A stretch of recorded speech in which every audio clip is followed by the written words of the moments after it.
if you are looking to find a kind of a structure to stay consistent and disciplined in your, especially around food, this is a video for you. If you don't want to track, if you don't want to count calories, if you are more about having the flexibility to consume everything in moderation, but also be just a little bit more rigid and a little bit more intentional about food, this is also the video, because I'm going to talk about how I stay consistent without tracking any macros, I don't follow any diets, I don't follow anything of that sort. I don't strict myself to anything, and I also don't eliminate any big food groups like carbs or fats or anything like that.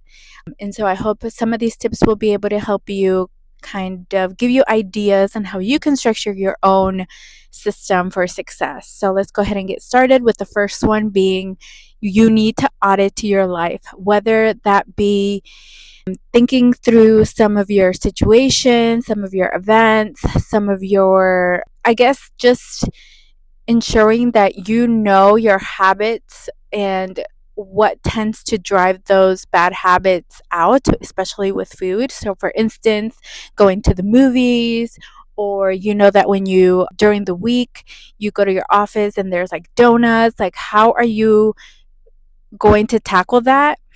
For me, a big one was like the weekends. I noticed myself in a pattern, like I would be really really strict during the week, and then the weekends hit and I am like indulging, I have no structure. So just auditing your life and ensuring that, okay, in this situation I am going to plan out the strategies and the solutions for when you encounter those obstacles. That way, you already have, okay, when I go to the movies, I'm going to ensure that I have a healthy meal with protein, carbs, and fiber, so that, and then I take some gum and chew that throughout the whole movie, something like that. So you kind of have yourself some little solutions for those.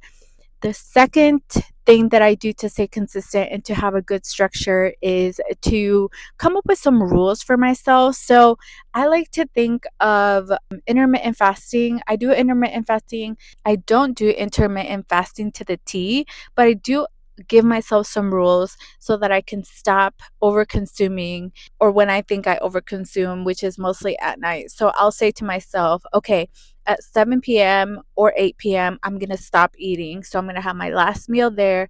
And that actually removes any of the snacking that I might do while watching a movie or just relaxing or unwinding.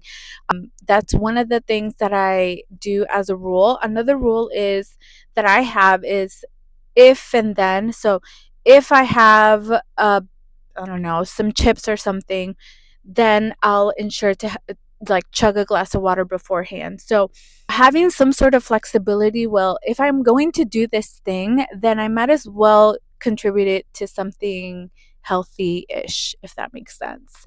That is the second thing that I do. The second strategy that I do is ensuring that I have some sort of rules in place for myself that will eliminate some of that overeating and ensure that I still am happy. I'm like, okay, well, at least I'll know I can have my last treat at 7 p.m. and that's it.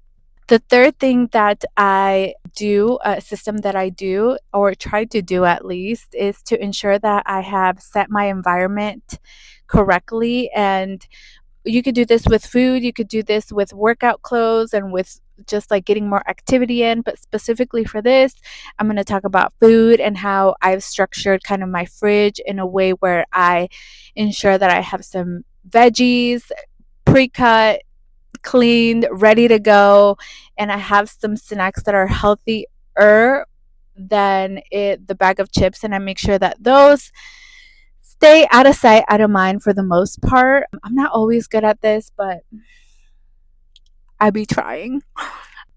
And so just ensuring that you have your environment set up in a way where it'll help you choose better options. That way we're also eliminating decision fatigue. So when you open your fridge, what's the first thing you see?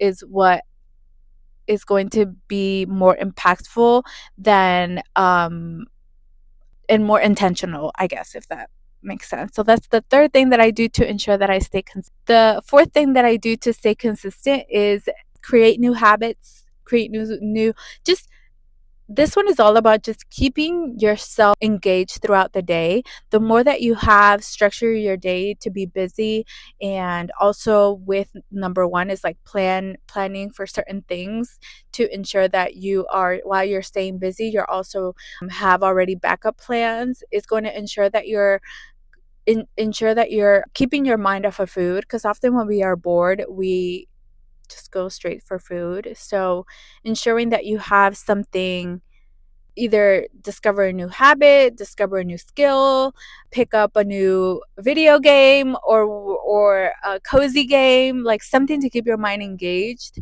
and not solely on food, is another way too that I have stayed consistent and make sure that my mind is is working versus just being bored and then going into the fridge and going back into the fridge. And then the fifth thing that I really do advise is for you to dress as your higher self, fittest version. I think dressing and just taking care of yourself, whether it be putting on nails, putting on makeup, dressing to be thinner, this is just more of like, okay, I'm going to step into my higher self that is healthier, that is fit, that is active, and making sure that every day you dress up, and not dress up, but like you embody that by makeup or hair or just your clothes, will then make sure that you are kind of in tune to make, okay, to be more confident and to make better decisions throughout the day. I hope these